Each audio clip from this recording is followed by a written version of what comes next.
ഇതാണ്ട് നമ്മൾ യൂറഫൊക്കെ അടിച്ചിട്ടെല്ലാം ക്ലിയർ ആക്കി ഇട്ടിരിക്കുകയാണ്. അപ്പോൾ അതിൻ്റെ മൂന്നാമത്തെ കോട്ട് നമ്മൾ അടിക്കാൻ പോകുന്നത്. ഇന്ന് നമ്മൾ അടിക്കാൻ പോകുന്നത് റൂഫിറ്റിൻ്റെ ഡോക്ടർ ഫിക്സിൻ്റെ റൂഫ് സീലാണ് നമ്മൾ അടിക്കാൻ പോകുന്നത്. നല്ലപോലെ ഷെയ്ക്ക് എടുക്കുന്നു.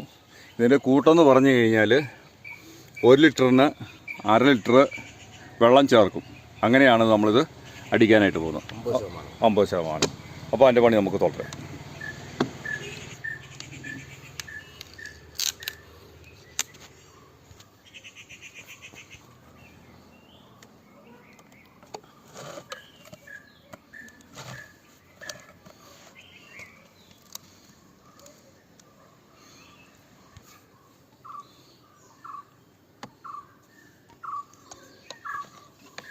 ഇത് നല്ല കട്ടി പിടിച്ചിരിക്കുന്നതുകൊണ്ട് നമ്മൾ ഇതിനെ ഇളക്കിയിട്ടാണ് നമ്മൾ ഊറ്റിയെടുക്കാനായിട്ട് ഉദ്ദേശിക്കുന്നത്.